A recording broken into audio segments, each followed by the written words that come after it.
and welcome. I'm Nozi Pombanjwa and we're coming to you from the city of Durban in South Africa.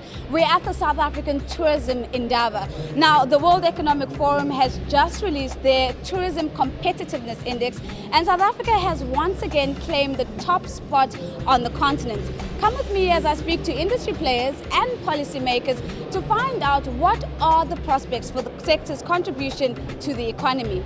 The World Economic Forum's latest Travel and Tourism Competitiveness Index ranked South Africa 48th out of 141 countries. In 2010, South Africa ranked 66th on the index, and in 2013 moved up 2 spots to reach position 64. In the 2015 index, South Africa jumped up to number 48.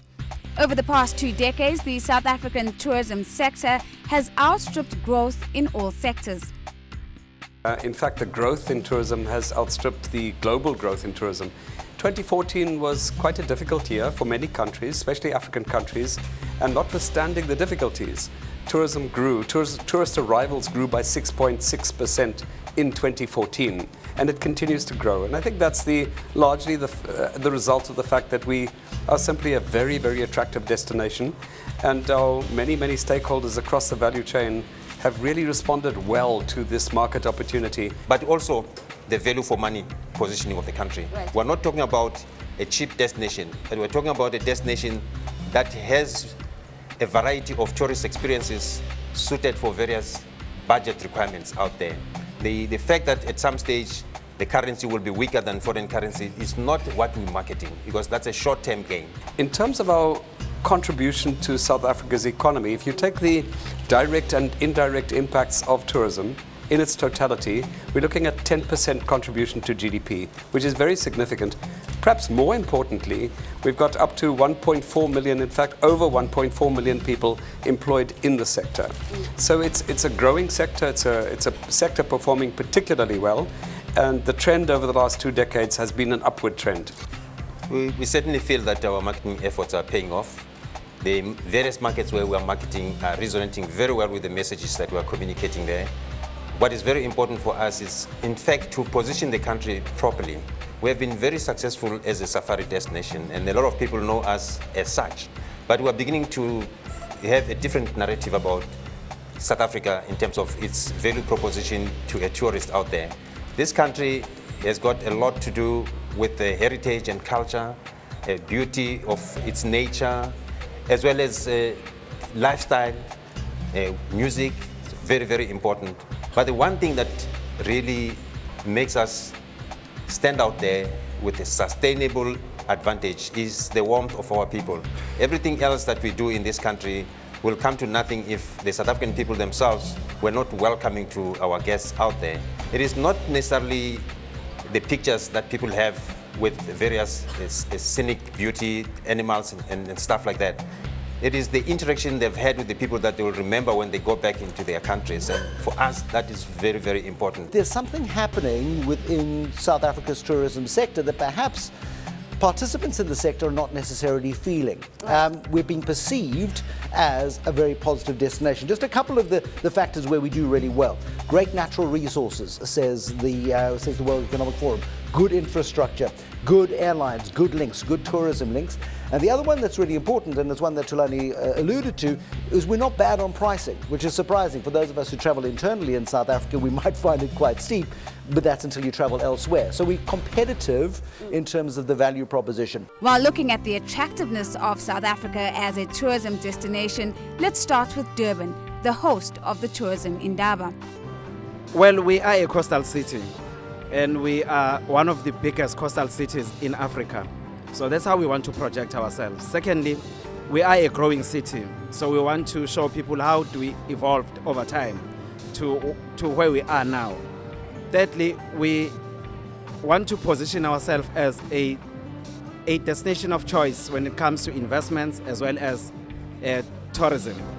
So we are a biggest domestic tourism destination, and we want to be one of the biggest in the world in terms of attracting both foreign investors as well as foreign visitors to the city. So definitely taking the fight to the world, but let's talk about maybe something that's taken you back, and that's the recent xenophobic attacks that happened in the city of Durban.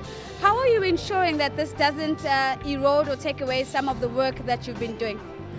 Well, we've got partnerships with various international organizations that are involved in the tourism space. So we've got partnerships that have already been concluded long before the attacks that we experienced in the last 3 weeks. So we are going to utilize those platforms to continue to push Durban as a must-to-visit destinations. How are we handling these xenophobic attacks, especially because this could have an impact on tourism for the city? As the city, so far we are handling it very well, with the national government helping us as well as the provincial government. In the first, we had about 3 shelters that we have established in the city of eThekwini. We have a Phoenix settlement, which almost had around 4,000 people, but now that settlement has been closed because we have managed to do the integration of people back to their communities through dialogues that we have created as the city to talk to the communities where the people are coming from.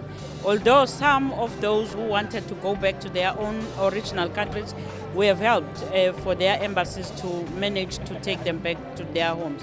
But we are not forcing anyone to go away as the city, because this country, in terms of our Freedom Charter, which was established in 1956, it says this country of South Africa, it's the country that for everyone to live in it without any discrimination for color, for creed or race. We've got trade shows that are lined up globally. So the city has been participating in several international trade shows. So we'll continue to participate in those trade shows. Lastly, we want to say to the people that although we had the attacks, but none of the investors or visitors were attacked during that time. So we are saying Durban is open for business, and we've been open, all along, and we'll continue to provide excellent service to both the visitors as well as investors. Now, one of the key conversations that have come out of South African tourism in Durban this year has been the need for greater collaboration between business and government. Now, a man who's best positioned to comment on whether this conversation is actually taking place is Moses Tembe. He co-chairs Growth Coalition together with the Premier of the province. Moses, thank you so much for making the time to join us. Much appreciated. Are you finding yourselves between government and business in conversation? Certainly, we are in very, very good conversations. We are very fortunate in this province in particular that the relationship between government and business is very, very warm. And to that end, we formed Growth Coalition quite a while ago, which is made up of top business people in the province and top politicians in the province. And the aim of the Growth Coalition basically, whilst we do not think economic growth is a panacea, but we really believe that it's one of the major variables if we are to take the country forward. If you go back to your statistics, you will note that whilst the country has been growing at an average of 1.5, arguably to 1.6, 1.7, this province has been growing at a rate of 3.74%. So it is definitely the fastest growing province economically. So to that end, we really think that KZN, talking tourism now, is going to be the citadel of South Africa. One of Durban's most prominent tourist attractions is Ushaka Marine World. It was set up by the city of Durban just over a decade ago and offers a blend of conservation, education and entertainment for the whole family. It especially appeals to the domestic market. Basically what we say, in Ushaga, it's entertainment for entire families, and I think you will agree with me that there isn't any type of tourism attraction areas that are like that, where you can get in at 8 o'clock, entertain yourself until 6 o'clock, and you still want to come back tomorrow because you haven't had enough. So what we're currently doing is we're looking at what else is on offer. We're becoming more creative. We want to bring in events because we believe that's a facility in Durban, in KwaZulu-Natal, where people shouldn't just enjoy what I've just mentioned, but should also come and entertain themselves through, a mix of events, cultural events that we can offer. What is the province doing practically to ensure that in this financial year, at the very least, you enhance your visibility? Top of our list really is, as you know, that KwaZulu-Natal is the most visited province in the country in terms of the domestic market. So we really want to defend that position, but not only defend it, we want to grow it, sustain it and grow. And so one way we're doing that is to make sure that we are more accessible to the mass market. There is unfortunately perception still by a very big majority of our people that tourism is just not affordable. When they have the little to spend extra, whether you're looking at your festive season where there are bonuses and people think of buying appliances, they think of basic needs. They don't think taking a holiday is good for them to rejuvenate. So we are looking at that mass market, putting packages together that are affordable. If you look at our market, over 80% of our market is actually South Africans. And our primary market has always been, white South Africans, both Africans and white. But with the emerging market, which is mainly, black people, they don't necessarily, want to have a self-catering, accommodation. They want, when they go into a holiday, they want to be treated, they want to be served. So we've done, a very good market research to ensure that it meets that demand of the emerging market, but still keeping up with our old market, making sure that the products that we're having is still able to satisfy them as well. How are you planning to grow more black South Africans and attract them as clients? We're doing quite well. I mean, from a zero-based percentages, we're at about 30% as we speak now.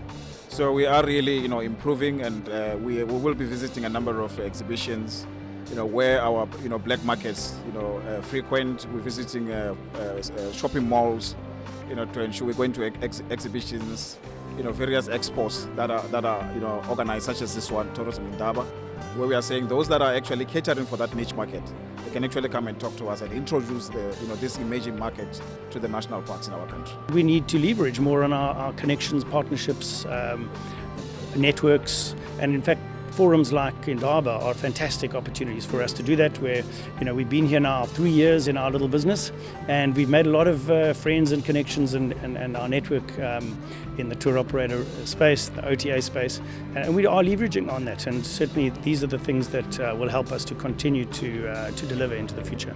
Let's take a short break now, but when we come back, let's hear from some of the African voices that are attending the South African Tourism Indaba here in Durban.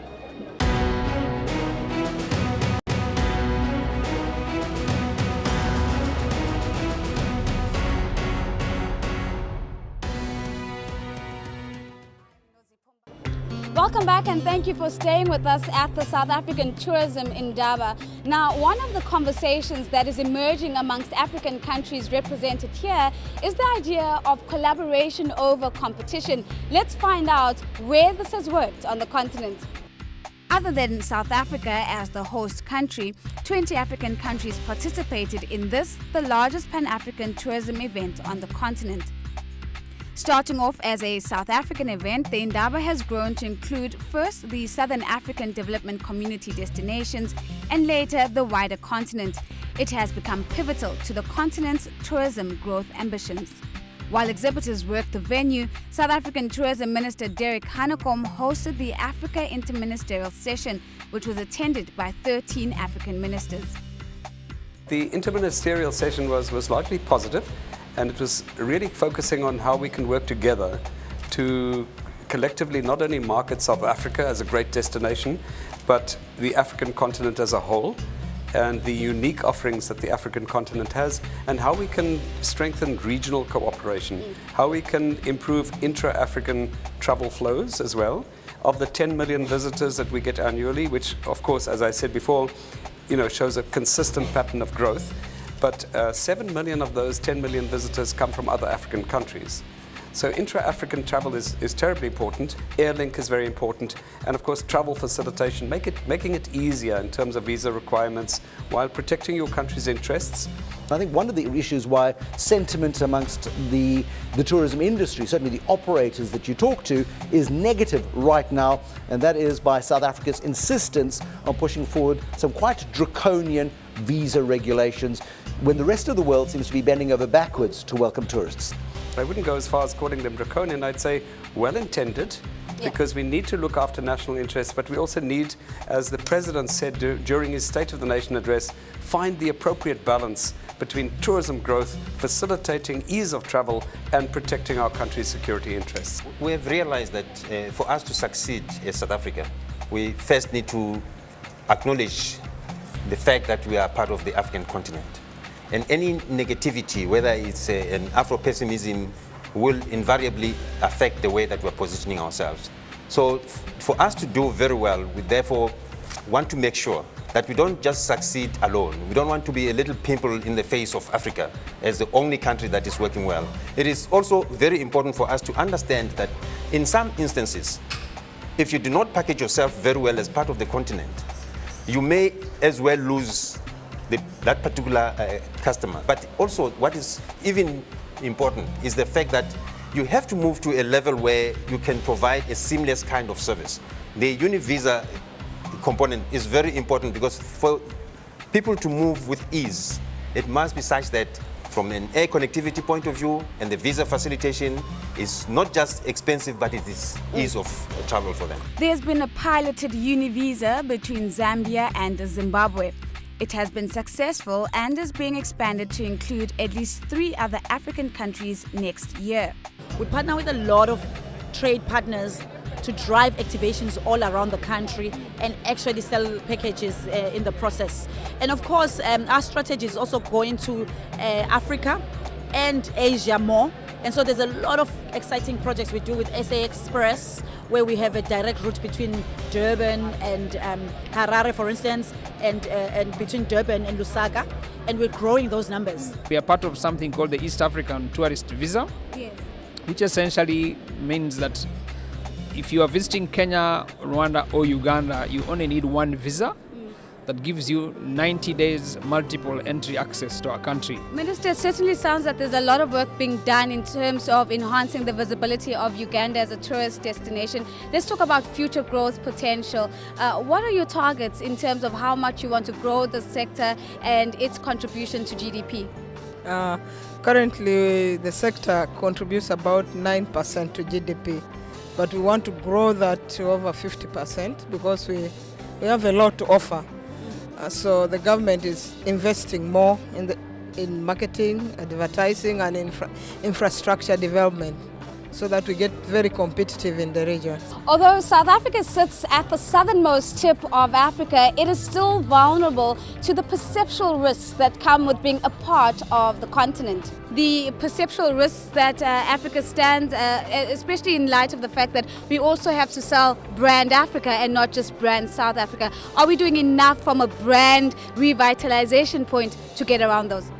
Well, our continent is the fastest rising continent in the world, growing at 5% with over 1 billion people, estimated to be 40% of the world's population in a few years' time. We are doing the right things as a continent. We're making our countries attractive, right here in South Africa, right in the various other countries around the continent. We are 54 countries at different levels of development. So I think each and every country is doing what it needs to do to become an attractive proposition. We know that the sector has also been under some pressure. What kind of strategies is the tourism board looking at to try and revitalize the sector and to support the industry players? A lot of our problems are perception driven. So we are looking at managing the reputation of the destination through various campaigns. We are looking at global consumer rebranding campaigns. We are looking at reassurance campaigns where we are telling the trade, you know what, continue selling Kenya. Then we had the Clintons, and we have Kerry from the US. We are planning for the visit by the President of the US. These are endorsements, and really for us, it's positive visibility of the destination that we are talking about. We have this campaign called Why I Love Kenya, and I have it here, you know, with a very good question. Ask me why I love Kenya. It's because Kenya has a lot of positive news coming out of there. So we want to be able to counter the negative perceptions by talking about the positives and getting people to tell our story. And also we continuing to tell our side of the story amidst all the negative perceptions that may be coming. The situation around the visa is such a sad scenario that we are facing as business in South Africa, mostly because we have a lot of other challenges that we need to deal with.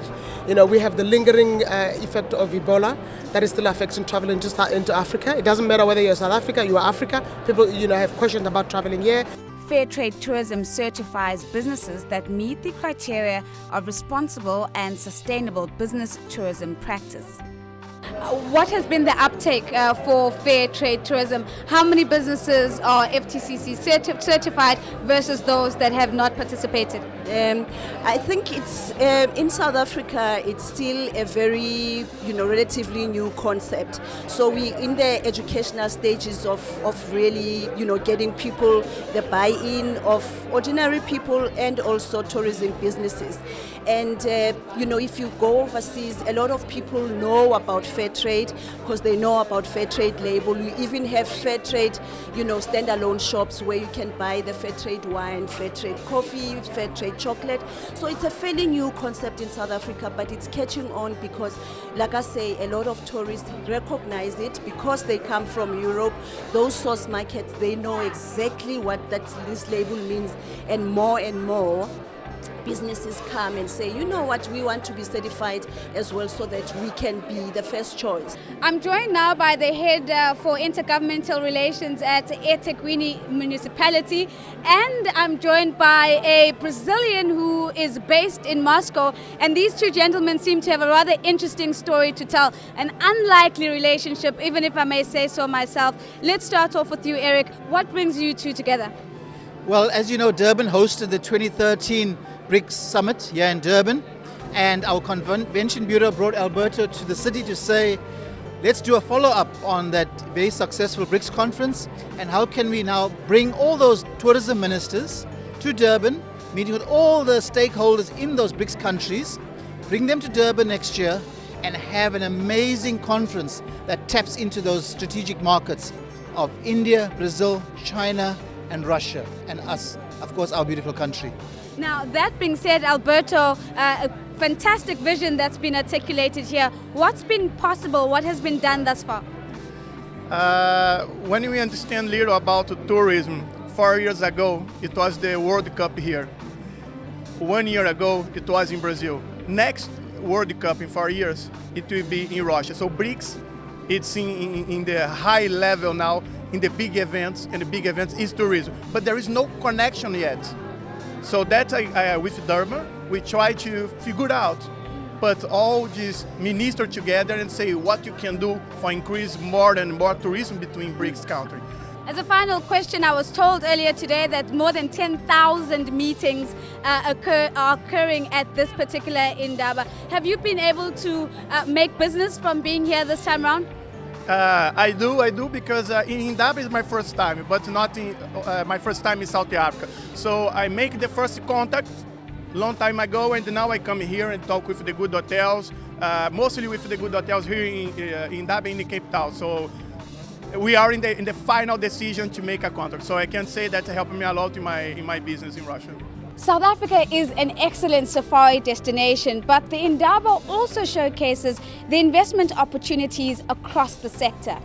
World Economic Forum still puts South Africa as the lead destination on the continent. Do you see potential in this continent, in this country, especially given the slow economic growth that we're seeing? We've got power issues in the country. Irrespective of all of that, is South Africa still attractive for you for future investment? South Africa is very important for us, particularly for the market inbound and outbound. part of the global company is not just the domestic market to fill our occupancies within the units we have, but actually the outbound market. We see South Africans travel to London, to New York, to California and other places, and therefore the market is really, really important. In addition, I have to say is, as you have your World Cup, you possibly have your Commonwealth, you have other step changes within the economic cycles, and I think, and I can see that myself, the economy goes from strength to strength. Why come to Africa in one sentence? Because this is the country where everything begins. You must come to Africa because it's a cradle of humanity. You must come to Africa because we've got a diversity of products. Whether it's fauna or flora, you find it here. This is the continent that everybody needs to come to because everywhere else they've got a past, we have a future. Thank you so much for making the time to join us. What seems to be clear is that to enhance the visibility of South African tourism and continental tourism, we're going to need enhanced collaboration and sector-focused investment. For myself, Nozipho Mbanjwa, it's goodbye.